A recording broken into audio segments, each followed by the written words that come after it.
Good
morning, everyone. We have a Nobel laureate participant in a larger organization who will be our welcoming trustee today. Good morning, everyone, and welcome to the Unitarian Universalist Meeting House in Springfield, Vermont. For generations, we have envisioned a better world, an earth made fair and all her people one. We welcome all who wish to join us in fulfilling this vision. My name is Jeff Taft-Dick. I'm one of the members of church trustees. If you are a guest with us today, we invite you to simply enjoy being with us. You're welcome also to join us after the service for a virtual coffee hour breakout sessions. I think that I recognize people who are here today. I don't think there's anybody new to introduce themselves, is there? I'm Tama Clark, Mellon's sister in Connecticut. Great, welcome Tama. Great to have you with us today. Great. Are you going to do announcements now, Mellon? So Joanne, we are very fortunate. Joanne Geffen Hargrove is in the sanctuary along with Hallie, and they are going to do the chalice, the bell and the chalice lighting.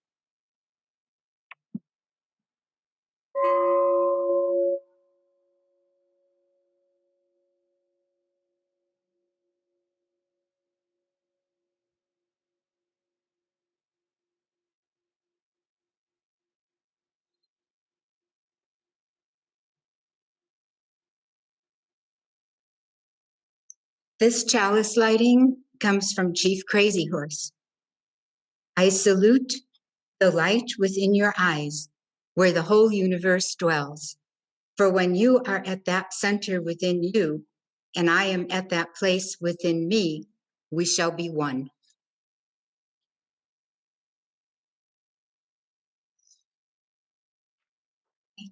Thank you, Joanne and Hallie. Come into this virtual place of peace and let the silence and depth we create here warm your spirit. Come into this place of memory and history and let our stories shared open your mind. Come in to this place of prophecy and power and let our collective vision change your heart. Welcome to our time of worship together. We are here celebrating native wisdom. What do we mean by native wisdom? We'll explore that today. Many of us on this call are calling in from Vermont, and the native people of Vermont were the Abenaki, or are the Abenaki, and part of the Algonquin, the larger northern New England, northeastern native group were called the Algonquin. And so the Abenaki is a subgroup of that. And Lynn is going to sing for us the Abenaki Welcome as a way to launch us into this spirit of this service.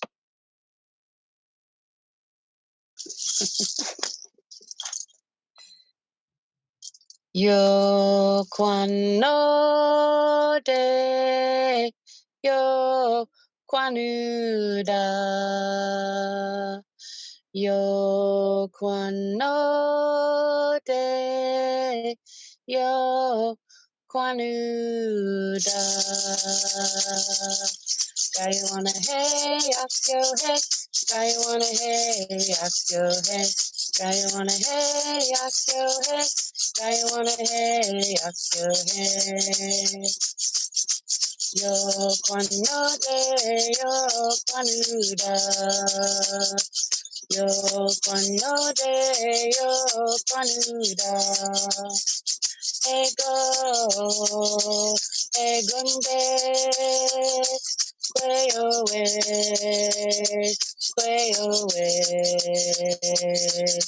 kwanade yo kwanode kwanade yo kwanode kwanade yo kwanuda heya heyo heyonga heyonga heyonga heyoga kwana heyo kwanoda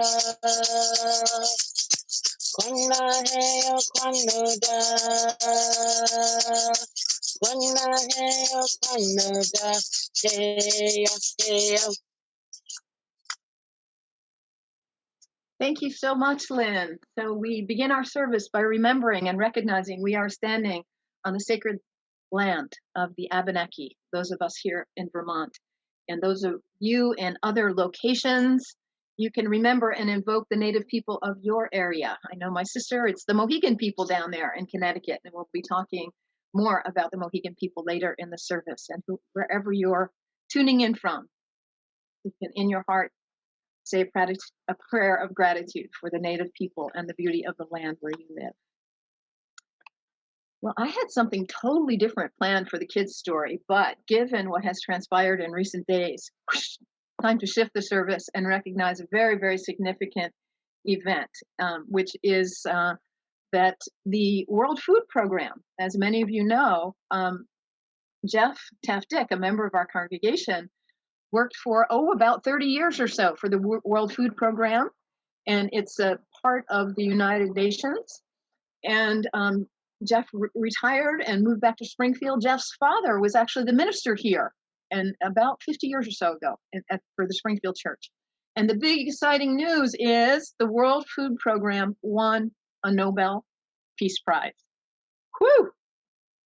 That is just fantastic. Totally fantastic. So, for the kids' story, Jeff and I are just going to chat about that. And Jeff has a story to share. So you want to unmute yourself, Jeff? And so the Nobel Prize began in 1901. And it's really to acknowledge people who are doing outstanding work, individuals and organizations that are making the world a better place in physics, in science, in all kinds of fields, in arts and literature. And so, as many of you may remember, for the past several years, for our solstice service, we have chosen the World Food Program as the recipient of our Share the Plate. So we have been World Food Program mentioned in an interview, but I missed the top of the story when I just turned on the radio. And it wasn't until the next cycle of news when I heard the news. So it was quite a surprise. But at the same time, I think the World Food Program has been one of these little-known UN agencies that has been working in the field and behind the scenes, not so much focusing on our own public affairs and patting ourselves on the back. So this is quite remarkable that they have received this. But over the past several years, WFP has been reaching through one way or another, through one program or another, about 97 million vulnerable food insecure people around the world in 88 countries. So, and the work goes on, and we also at this time reflect back on those that we have lost doing this service, and including a number on the airplane that crashed near Addis Ababa a few years ago. So, yeah, it's just a great thing. I'm so proud. Yeah. Would you like to share a story with us about some interesting experience or event with the World Food Program in your time there? Sure. The first one that comes to mind is we've been working in Pakistan for many, many, many years, and during that time we helped the forestry department and the government to plant about 1 billion trees. We assisted mother and small children through health centers where we provided a food incentive to get the mothers to visit the centers. But I think one of the most innovative programs, you've heard of school feeding and mother-child health and food for work, but one of the most interesting, innovative programs that I was ever associated with took place in Pakistan near the borders with Afghanistan in Baluchistan and Northwest Frontier Province, where there's a lot of poverty and food insecurity and very conservative lifestyles there. You had separate schools for the boys and the girls, and it was hard to get the girls to go to school because their fathers would rather send the girls with the mothers to the market to try to earn money and help out with the family chores and household affairs. Well, we decided to try to give an incentive to those families to encourage them to send their daughters to school to get an education. And we did so by saying, if your daughter goes to school 20 days out of the 24 days of school days per month, we will give you a gallon tin of edible oil to take home. So near the end of the month, when they checked the attendance, we would hand out these gallon tins of edible oil, and the mother would come and help the daughter carry them back home. And the fathers were pleased that they were contributing to the household at the same time getting an education. And this WFP bribe really worked and increased the girls' attendance in school. And now we have high school and college graduates of girls in Pakistan who went through that program. So I'm very proud to have been associated with that. Awesome. Fueled by cooking oil. Yeah. I love it. That's a great story. So Jeff, why do people do the World Food Program? I mean, you're not selling food. It's not for profit. What's the motive? Why do people do this? Why do people work for WFP? Well, there's many aspects of WFP. Actually, people ask me what I did, and I said, well, I was kind of a food administrator. But we have specialists that do mapping. They do vulnerability mapping in the countries to see what are the most food insecure parts of the country, and create maps based upon hard data about living conditions and levels of food insecurity and vulnerability and poverty.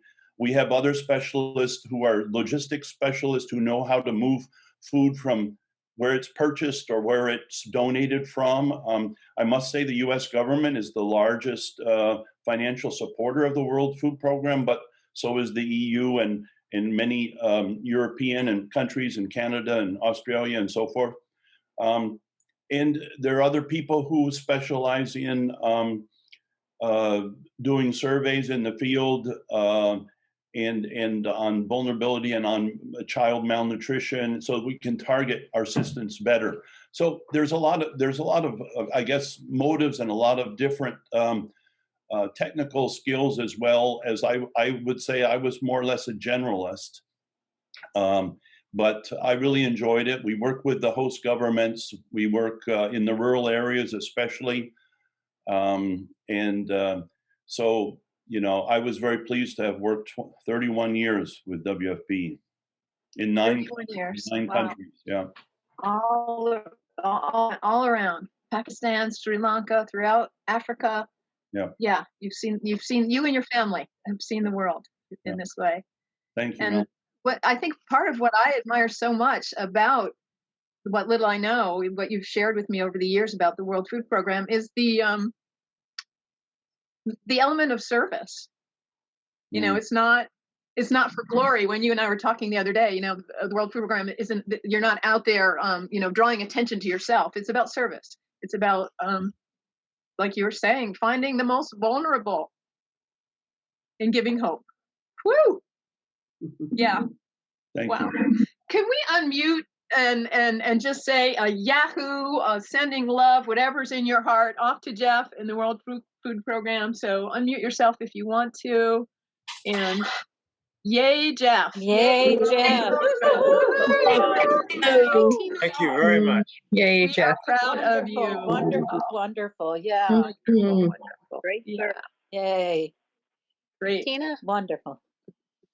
So exciting. So the social action, yeah, he's got his little vest on with the WFP on it. Cool. I'm wearing it proudly today.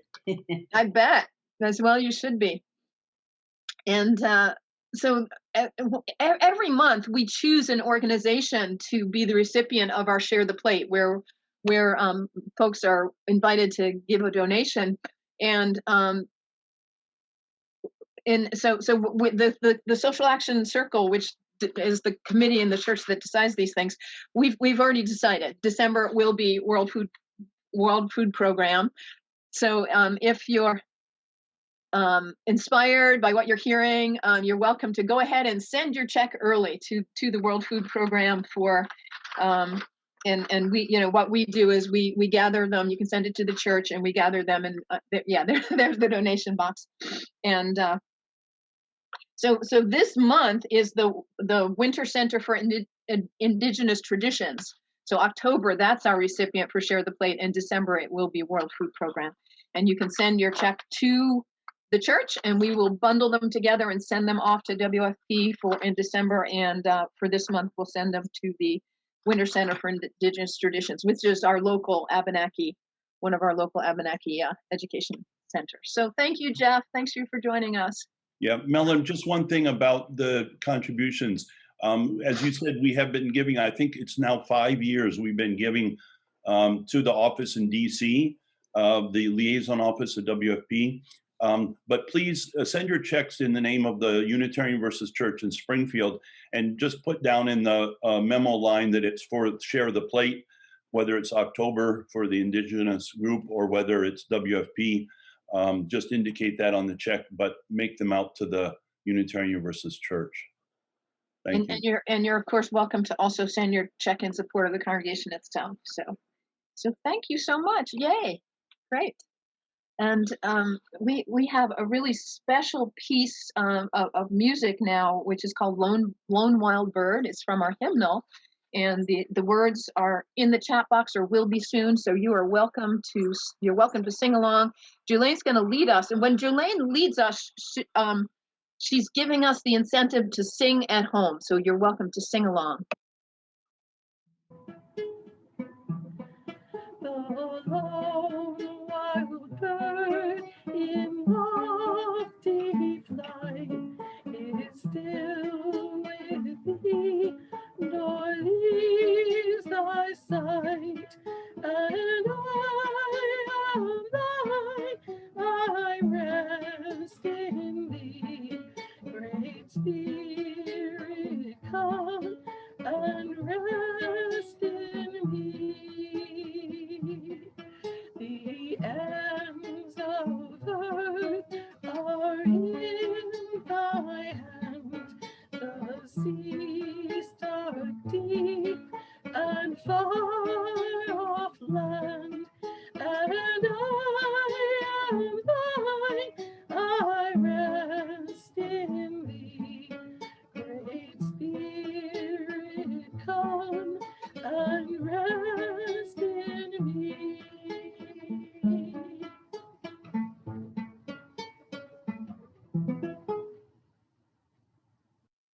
Thank you, Julane. I love that one. Surrender, letting go into the arms of God, of the Great Spirit. What a beautiful message, beautiful reminder. So join us for the affirmation. The words, I hope, are in the chat box. What are we here for, folks? This is the affirmation of our congregation. Love is the doctrine of this church. The quest for truth is its sacrament, and service is its prayer. To dwell together in peace, to seek knowledge in freedom, to the end, to serve the needs of all beings, to the end that all shall grow into harmony with the divine. Thus do we covenant with each other and with the source of our affirmation. So I'm going to read you something, and I want you to guess what tradition this is from. All beings, all of them, are interconnected one with the other and support one another. It is impossible for any one of them to exist without the other. Likewise, there are wondrous medicines in all forms, in the still beings, in the sprouting beings, in the wildlife beings, and in the talking beings. Anybody got a guess of what tradition that might be from? You can put it in the chat box. You can unmute yourself and share where you think that might be from. Any guesses? Feeling shy today?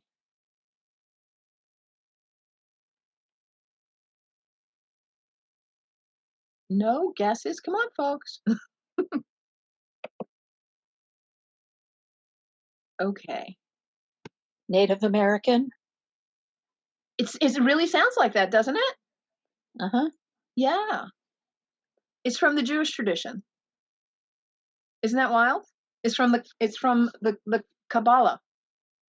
And why I'm reading it is because I remember some years ago, I was at the Unitarian Universalist General Assembly, and Reverend Rebecca Parker was speaking. Reverend Rebecca Parker, she is one of my heroes. I just love her. She was the president of one of our seminaries, the one out in California, and she's just so sharp and articulate.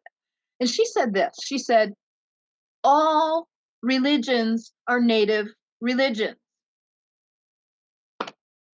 All religions are native religions. And I mean, she's a scholar of religion. That was just not sort of an off-the-cuff thing.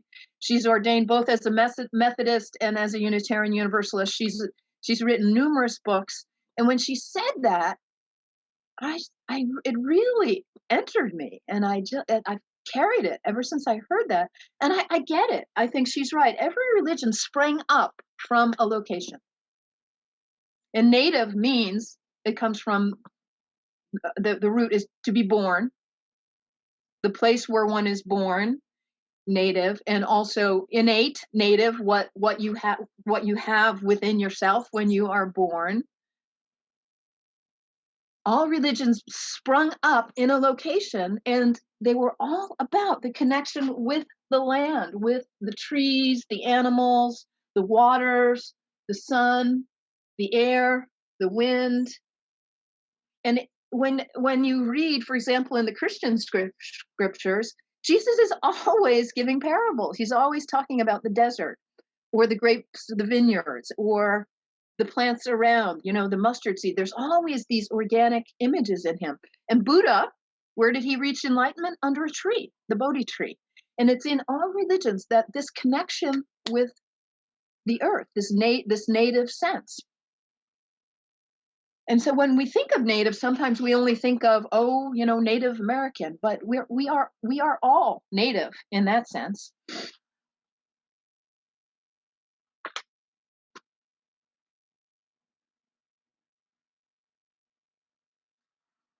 When I was with you 2 weeks ago, I shared with you a quote from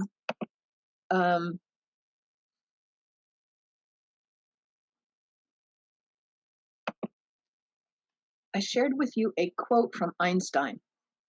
The quote was, "The most important question facing humanity is the universe friendly?" Remember that? We had that conversation about, is the universe friendly? And what does that really mean? Well, I'm going to do a riff on that one today. A different way of thinking about it. So Einstein said, the most important question facing humanity, is the universe friendly? And the other most important question, is the universe alive? Is it animate or inanimate? When you look around, is it just stuff? Or are there beings there? That blue jay I'm looking at right now, that's a being. That maple tree, it's a being.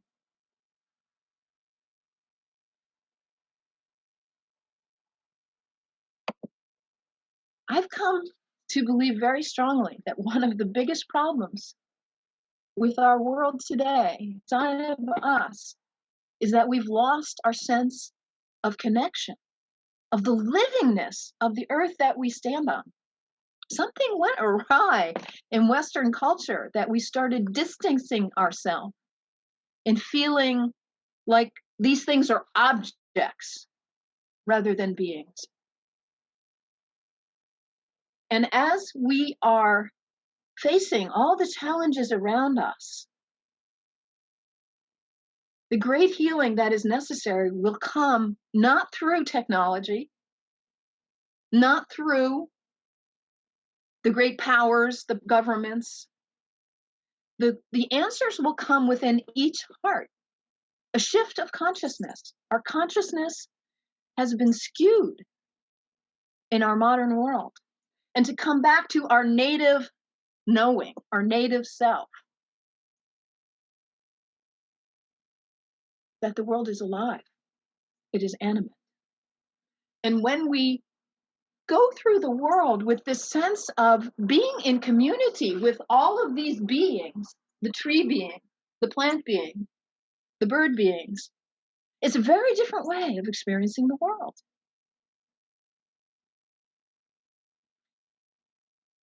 We can be sort of trudging through paradise, not engaging, not feeling connected. But if we can open our hearts and minds and really see and witness and know the utter interconnectedness of ourselves and the world around us, it changes everything. Because when you feel that love and that realness of this is all alive, it's harder to do foolish things. It's harder to harm it. It's harder to litter. It's harder to be wasteful. And all Native people know this. To live close to the earth where you're not buffered from it and you witness the impact of what you're doing on all the beings around you. It's a different way of being in the world. The answers we need to our planetary problems, so much of it is in this shift of consciousness. To come alive, come out of that stuckness of thinking, that objectifying, and come into the total beingness of oneself. What I would like to do is practice this, because most of us have grown up in Western culture, and we have this way of thinking, this bias that we don't even, it's like the fish in water, we don't even realize how disconnected and how objectifying we can be. So we need practice to reconnect and practice to make this shift of consciousness that will save not only ourselves, but save the planet. So how do we practice? We practice, today we're going to practice through walking. We're going to do a walking meditation. And Julaine has prepared with the virtual choir a beautiful, beautiful piece, Now I Walk in Beauty. It's from the Navajo tradition.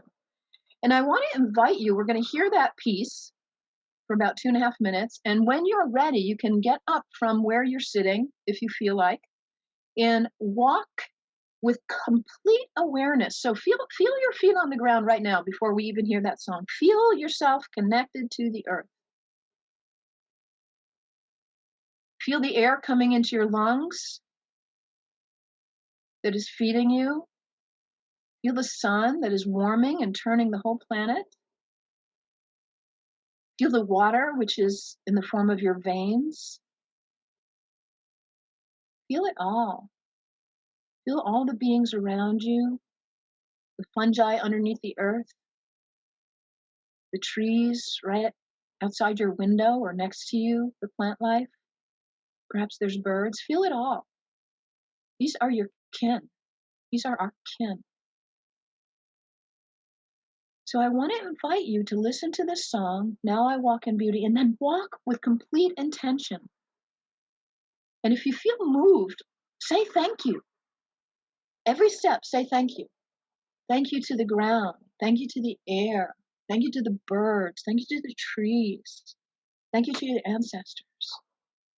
So let's hear that beautiful music piece. And when you're ready, you can take a little walk with complete attention and gratitude.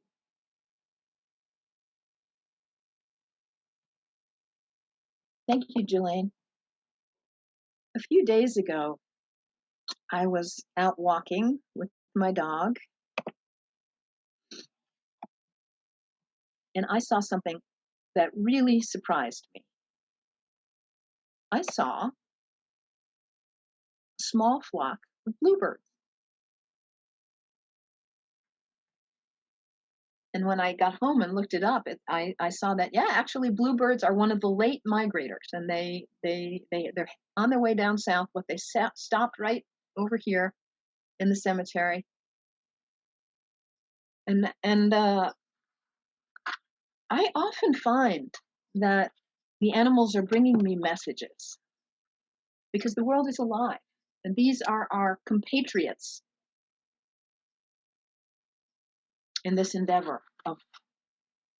And so I looked into many of us have this book, the Animal Guidebook, or the long version, Animal Speak, by Ted Andrews. So when I looked it up as I was preparing for today for this sermon, who visited me was bluebirds, and this is the message of the bluebird. Unassuming confidence and happiness. If a bluebird comes into your life, look for opportunities to touch the joyful and intrinsically native aspects of yourself that you may have lost touch with. Well, well, well. I love when that happens, when an animal friend or a plant or some message comes underscoring what I'm working on in terms of a worship service. Look for opportunities to touch the joyful, intrinsically native aspects of yourself.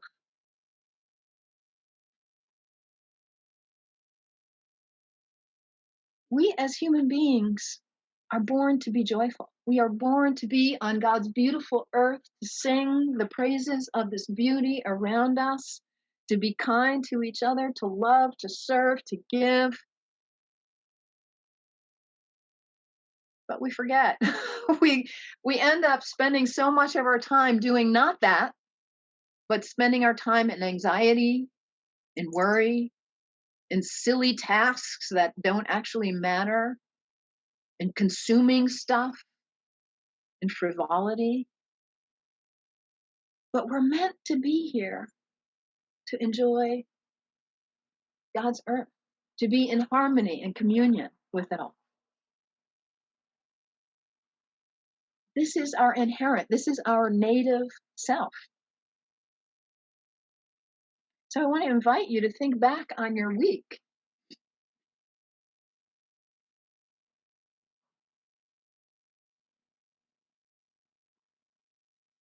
And think ahead to next week.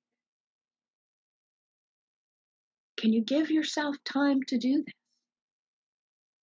To walk in beauty?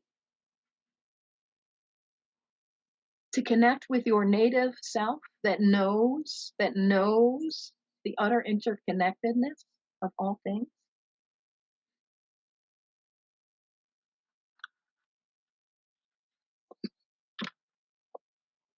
A few years ago, Deb Diegoli, who is my co-worker in this endeavor of the Meeting House, Deb came back from a conference and she told me a story that has really, really stayed with me.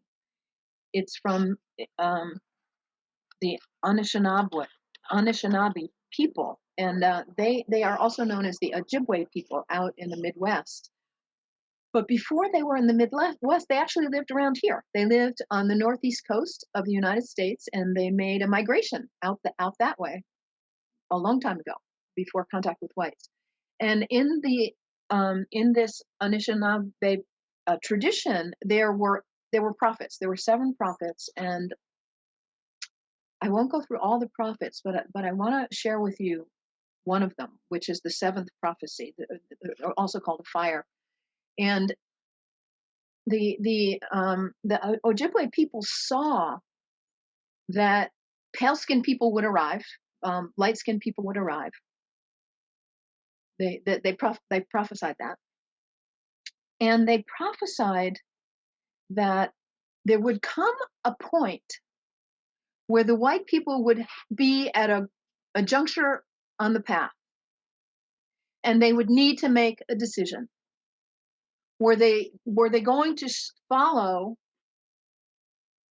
the route of technology and greed, or were they going to follow the route of spiritualism or spirituality and love? The decision point. So they prophesied this before there were light-colored people on this continent. And here we are. We are in this moment. We are in this moment. And I don't know if you can see the art on the wall behind me that Diane Kemble made for us. We've talked about this before. This story has stayed with me, and I'm really grateful, Deb, that you shared it with me. The Abenaki Carol Irons told the story at that conference that Deb went to, and Deb told me, and it's in my heart. Because we are at this point. We're at this juncture.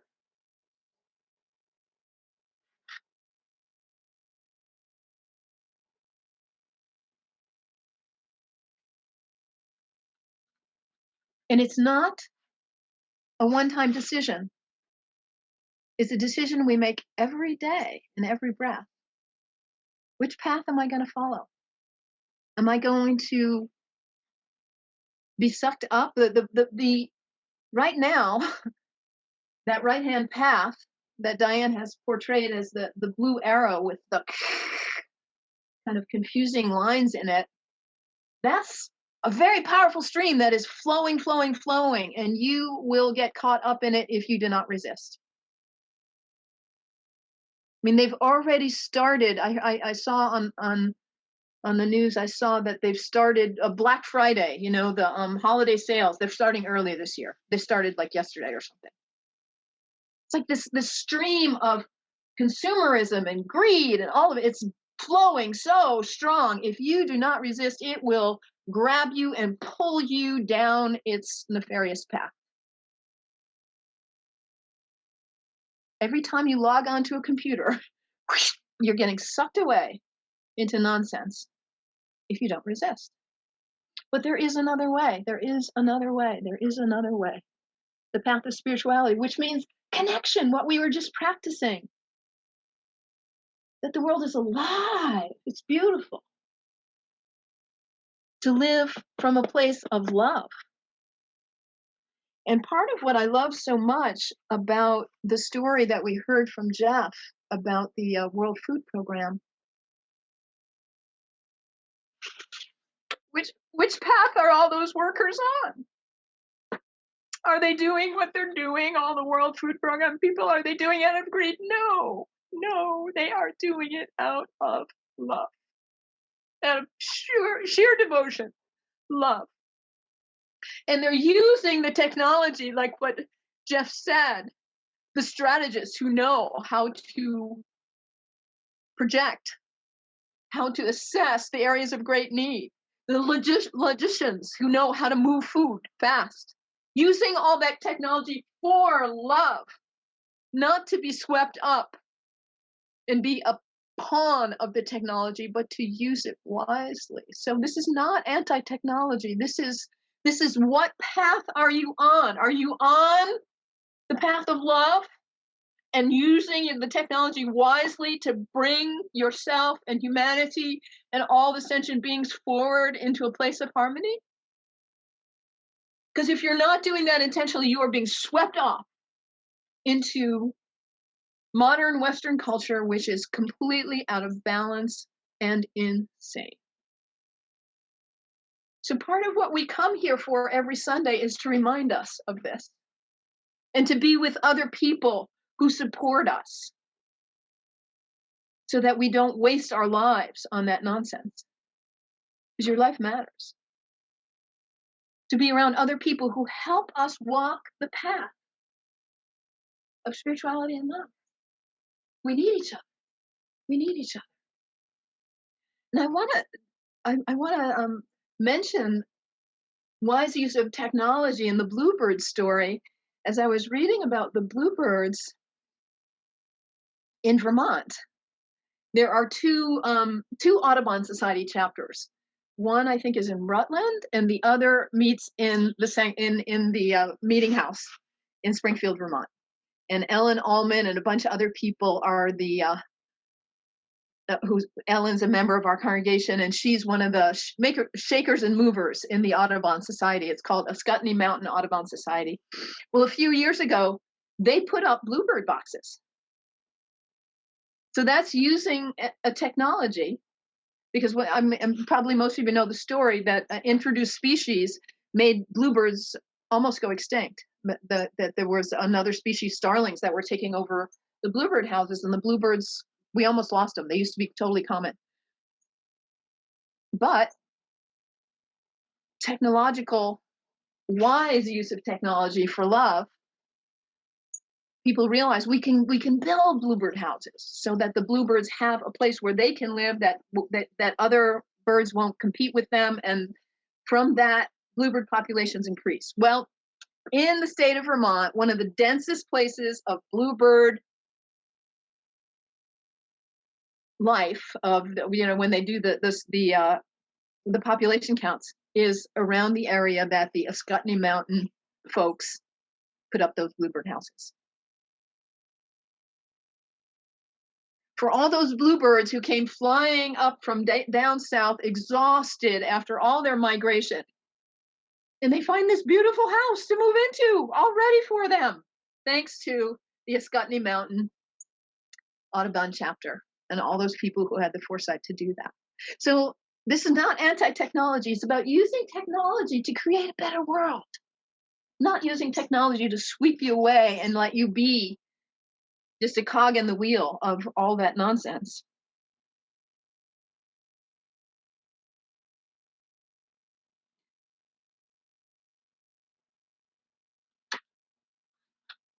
So how about you?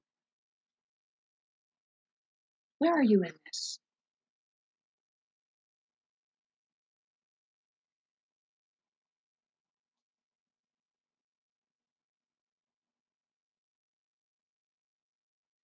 I feel so grateful.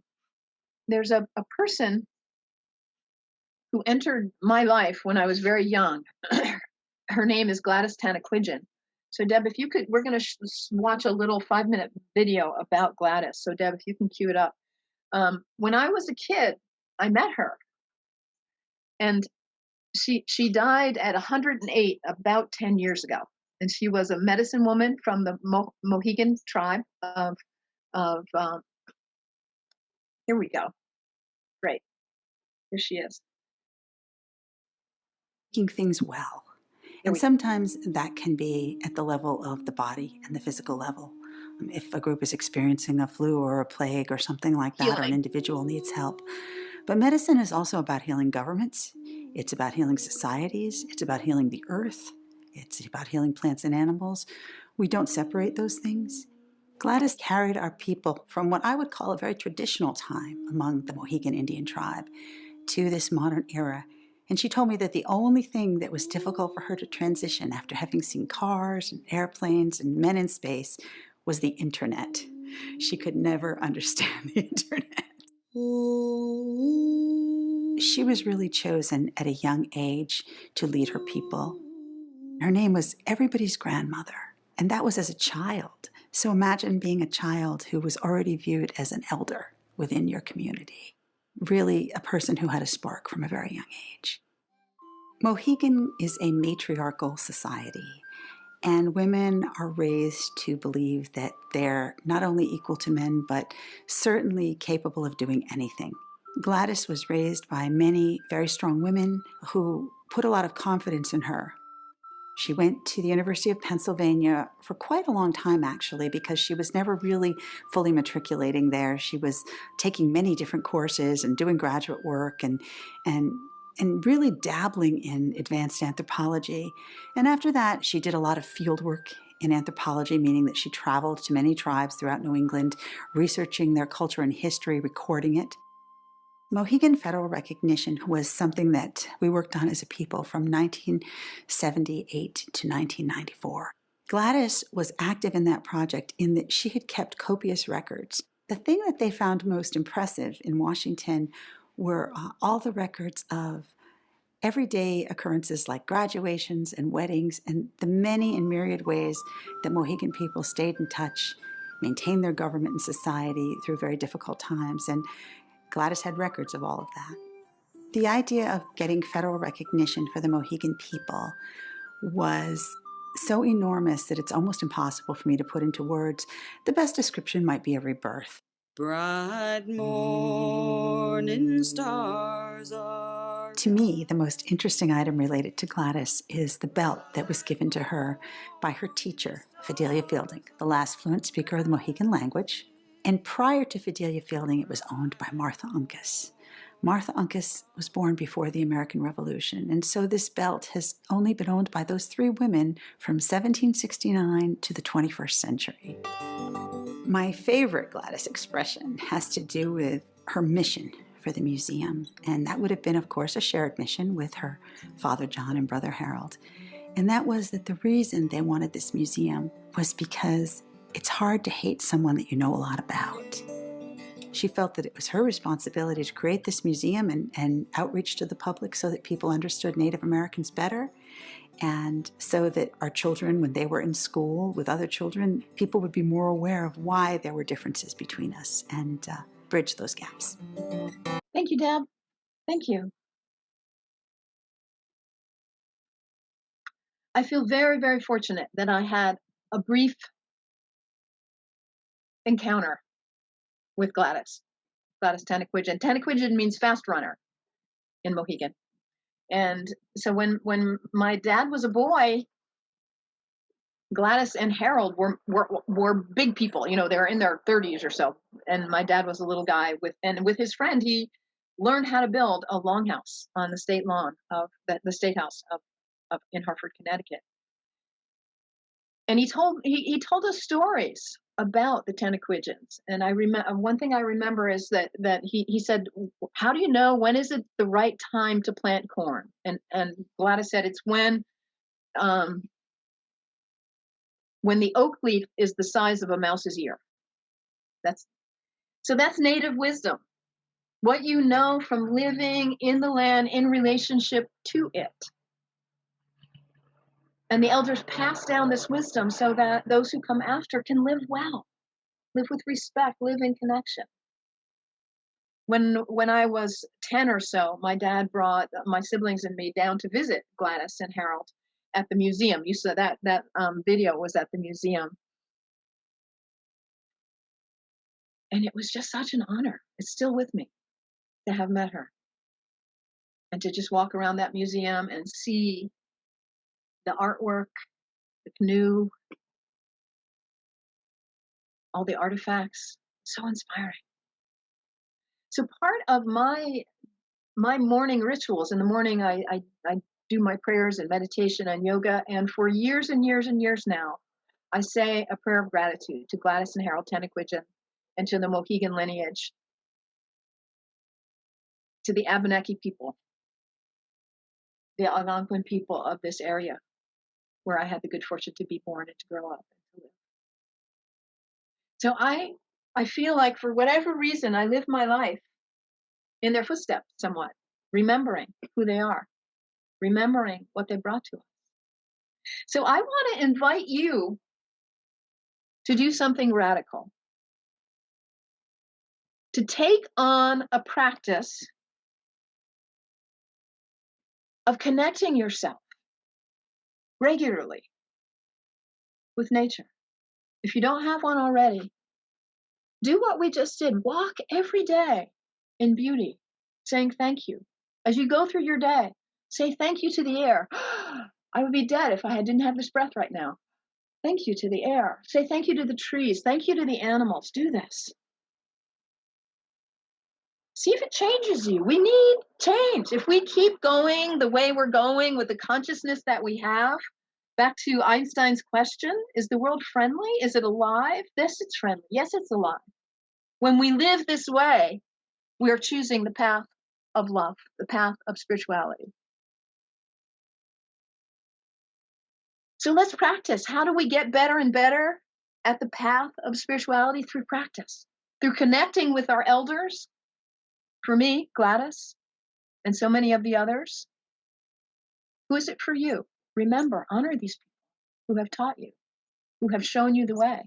The good way, not the bull way, the good way. Who are these people? Acknowledge them. Say thank you to them. And say thank you to the earth. So we got Thanksgiving coming up in a month or so, a little more than that. I challenge you between now and then. Say thank you every day. Walk in beauty. Walk on this earth and say thank you. And it will change you. It will change you.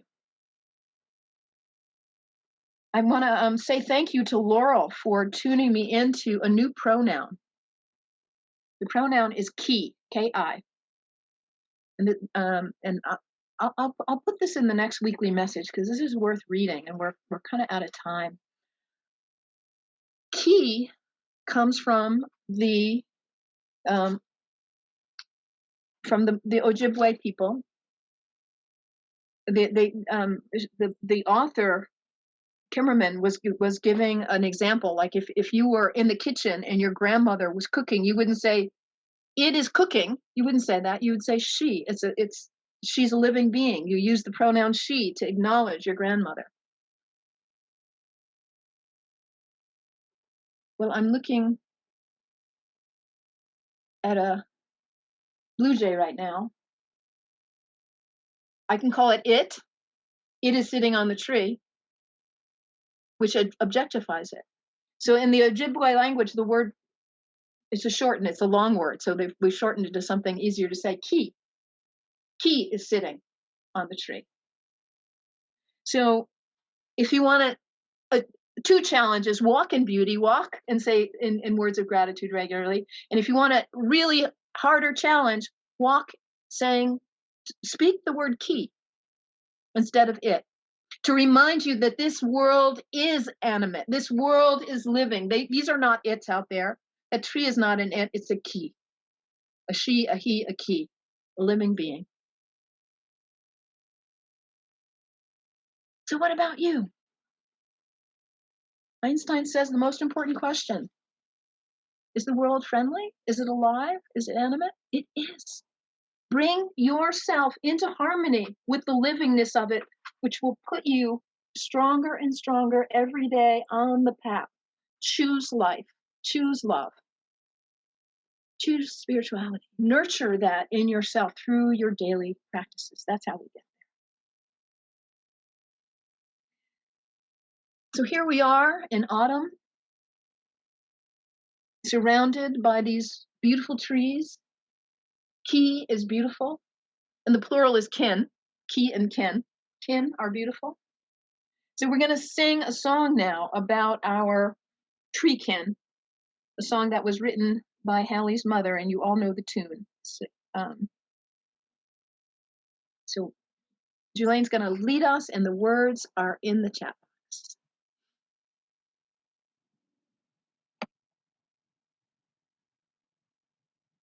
Mellon asked me to do this song. We had done it already last week, but one of my reactions to that was, I think that there's nobody in this congregation who wouldn't be happy to sing this song every week in October. So it's a reprise, but please sing with me. Remember to sing with me, okay?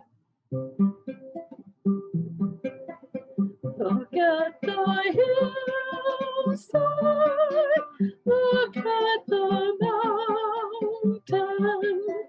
look at the colors, red, green, and gold.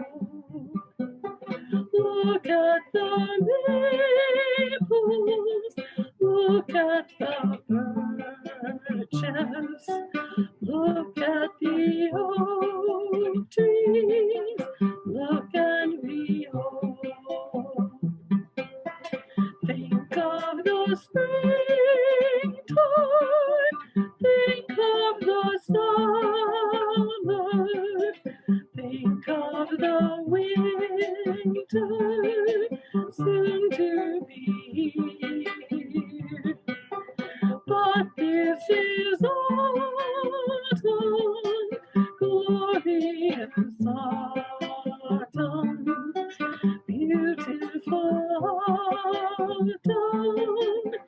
rest of the year.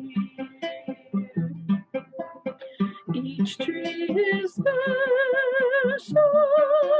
each leaf is lovely, each season needed, each has a goal. So are you special? So are you lovely? So are you needed? Part of the whole.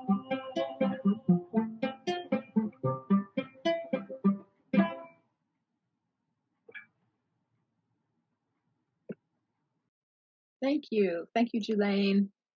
And those words were by Marion Stern, who is a member of our congregation who passed away just a couple of years ago, and Hallie's mother. And there's Hallie in the sanctuary. Yes, great. And I realized I forgot to invite people to type their joys and sorrows in the chat box at the beginning of the service. I forgot to do that. It's not too late.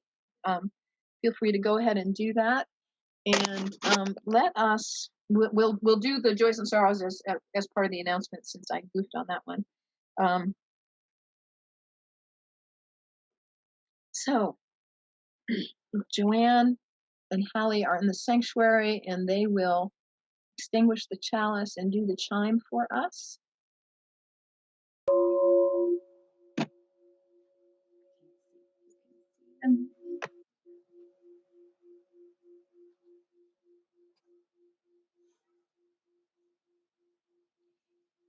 So if you have found friendship here, if you have found fellow travelers on the path, choosing spirituality and choosing love, treasure this home. If you have found challenge here, I hope you have. Go and sit quietly with whatever is stirring in your heart. And if you have found hope here, bring it out into our broken and beautiful world that needs you. You connected. You alive. May it be so. Blessed.